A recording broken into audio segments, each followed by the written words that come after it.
Magandang buhay, aking mga mag-aaral. Binibining Abria, nagbabalik. Makakasama nyo ngayong aralin. Tara na, simulan na nating matuto. Ang ating layunin para sa linggong ito, una, nakapaghahambing ng dalawang uri ng sanaysay batay sa katangian ng bawat isa. Pangalawa, nakikilala ang pangunahin at pantulong na kaisipan ng teksto. Pangatlo, nakasusulat ang talatang binubuo na magkakaugnay at maayos sa pangungusap, nagpapahayag ng sariling palagay o kaisipan at nagpapakita ng simula, gitna at wakas. Ano nga bang ating pag-aaralan sa linggong ito? Para sa ating panitikan, ang ating pag-aaralan ay ang panitikan sa panahon ng Espanyol ng isang sanaysay. At sa gramatika naman, ang ating pag-aaralan ay mga pangunahin at pantulong na kaisipan. Bago ang lahat, basahin nga at unawain mong mabuti ang mga katanungan sa bawat bilang, bilugan ng letra ng tamang kasagutan. Bilang 1, kung ang masama at matuwid ay ninanasali ng loob, hindi ang pag-ibig ang tunay na siyang may udyok, kundi ang kapalaluan at kasakiman. Alin sa mga sumusunod ang hindi kasing kahulugan ng salitang nakasalungguhit? Letter A, masama. Letter B, makasarili. Letter C, madamot, o letter D, gustong nag-iisa. Anong sagot? Tama, letter D, gustong nag-iisa. Mahusay. Number 2. Ayon kay Emilio Jacinto, alin sa mga sumusunod ay nakahigit na damdamin ng tao? Letter A, kaligayahan. Letter B, pag-ibig. Letter C, pag-asa, o letter D, pananampalataya. Anong sagot? Tama, letter B, pag-ibig. Mahusay. Number 3, ang akdang pag-ibig ay isang halimbawa ng letter A, tula. Letter B, awit. Letter C, sanaysay, o letter D, editorial. Tama, letter C, isang sanaysay. Mahusay. Number 4, ito ay tumutukoy sa pangunahing ideya o kaisipan at nagsisilbing pinakapundasyon ng isang akda. Ano ito? Letter A, paksa. Letter B, pantulong na kaisipan. Letter C, talata. O letter D, impormasyon. Anong sagot? Tama, letter A, paksa. Mahusay. Number 5. Tinatawag din itong suportang detalye na kung saan ito ang nagbibigay linaw sa pangunahing ideya. Ano ito? Letter A, pangungusap. Letter B, sanaysay. Letter C, pantulong na kaisipan. O letter D, paksa. Tama! Letter C, pantulong na kaisipan. Mahusay! Mukhang marami ka ng idea sa ating pag-aaralan sa linggong ito. Bago yon, maaari mo bang piliin sa loob ng kahon ang salitang tinutukoy ang sumusunod na pahayag? Number 1, bahagi ng katutubong panitikan ng mga Pilipino. Nagpapamalas ito ng talas at tayog ng kaisipan ng ating ninuno noong unang panahon. Nagpapatibay rin ito ng pagpapahalaga sa kultura at tradisyong Pilipino. Ano ito? Tama, karunungang bayan. Number 2, tinatawag ding idioma. Karaniwang binubuo ito ng salita o parirala na nagbibigay ng malalim na kahulugan. Ano ito? Mahusay, sawikain. Number 3, nagpapahiwatig ng malalim na kahulugan. Hindi ito gumagamit ng talinhaga. Nagtataglay din ng aral sa buhay. Ano ito? Mahusay, ito'y kasabihan. Number 4, ito'y pahayag na may pinahulaan batay sa kahulugan. Ano ito? Magaling, ito'y buktong.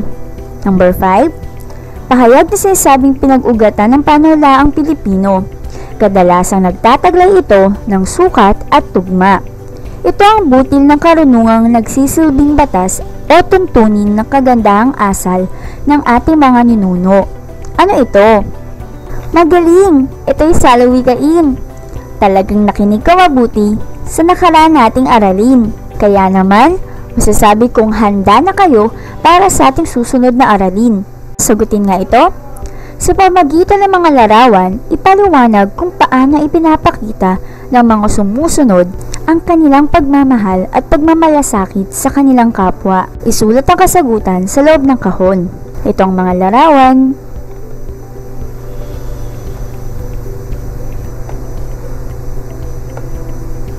Maaari mo bang ibahagi? Mahusay. Iba pang sagot? Magaling. Napakaganda ng iyong sinabi. Tama. Masasabi talaga natin na mga kababayan nating Pilipino ay kayang ialay kanilang buhay para magsilbi sa bayan. Ganun nila kamahal ang kanilang kapwa Pilipino. Ano kayang kaugnayan nito sa ating pag-aaralan? Maaari bang punan ng angkop na kasing kahulugan at kasalungat ang mga sumusunod na salita sa bawat bilang at gamitin sa makabuluhang pangungusap? Bilang 1, kapalaluan. Ano kayang ibig sabihin nito? Tama! Ang ibig sabihin nito, mayabang, hambog o mapagmataas. Anong kasalungat nito? Tama, mapagkumbaba. Maaari mo bang gamitin sa pangungusap? Mahusay. Bilang 2, pag-iimbot. Ano kayang kasing kahulugan nito? Tama, pag-aangkin. Anong kasalungat? Pagbibigay. Gamitin nga sa pangungusap. Mahusay. Number 3, damayan. Anong kasing kahulugan? Pagtutulungan. Anong kasalungat nito? Pagkakawatak-watak o pagsasawalang bahala. Maaari bang gamitin sa pangungusap? Magaling. Pang-4, manariwa. Anong kasing kahulugan nito? Muling bumuhay o muling buhayin. Kasalungat? Kinalimutan. Maaari bang gamitin sa pangungusap? Mahusay. Number 5, matimyas.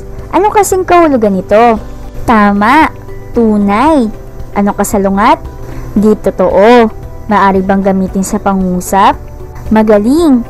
Sisigurado ko na yung mga salitang na yan, pag nakita nyo sa ating tekstong babasahin, ay maunawaan nyo na kung anong ibig sabihin. Handa na ba? Ang tekstong ating pag-aaralan ngayon ay tungkol sa ang pag-ibig ni Emilio Jacinto na isang sanaysay. Dahil pina-assignment ko na ito na basahin sa inyong mga bahay, i-scan na lang natin ito ng mabilis.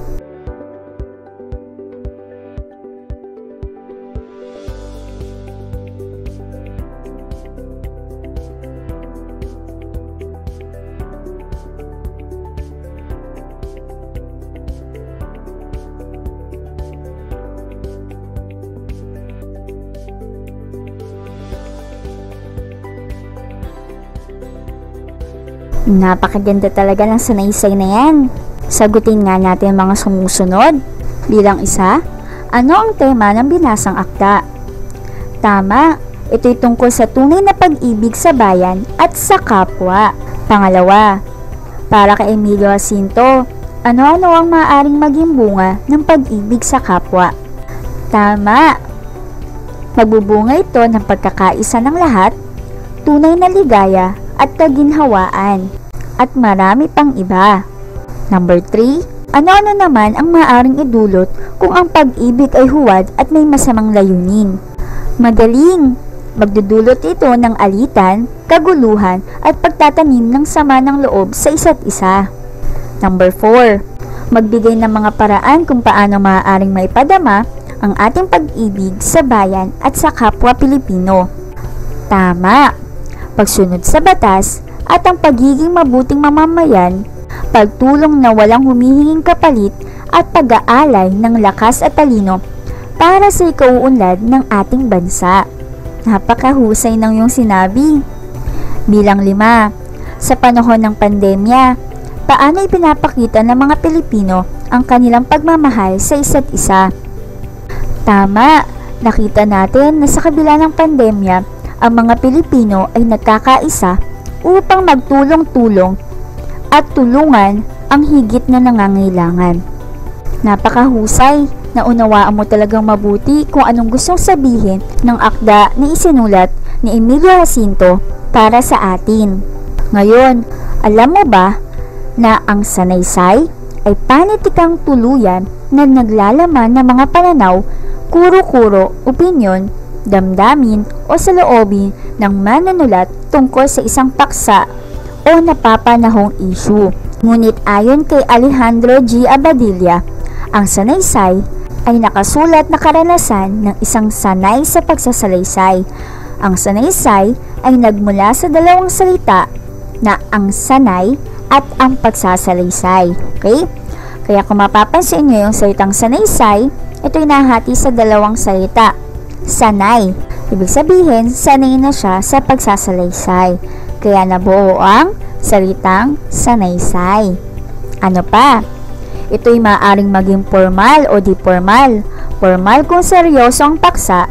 Ang wikang gamit ay pambansa at may layuning magbigay ng impormasyon, marapat na wasto at masining na sinasaayos ang mga datos. Di formal naman kung pangkaraniwan ng paksa at nilalahad lamang ang sariling kaisipan o saloobin ng manunulat at may layuning makapagbigay kasiyahan o aliw sa mambabasa. Nakita ba natin ang pinagkaiba ng sanaysay na formal at di formal? Tama! Sa madaling sabi, pag sinabi nating formal, ang layunin mo ay magbigay ng impormasyon na mayroong pinagbasihan. Samantalang ang di formal naman, ang layunin mo ay magkwento o magbigay ng kasiyahan sa mambabasa. Ano pa? Ilan naman sa mga Pilipinong nakilala sa pagsulat ng sanaysay sa panahon ng Espanyol ay sina Dr. Jose Rizal, Marcelo H. del Pilar, Emilio Jacinto, Padre Jose Burgos at Pedro Paterno. Marami talaga tayo mga Pilipino na mahusay pagdating sa pagsulat.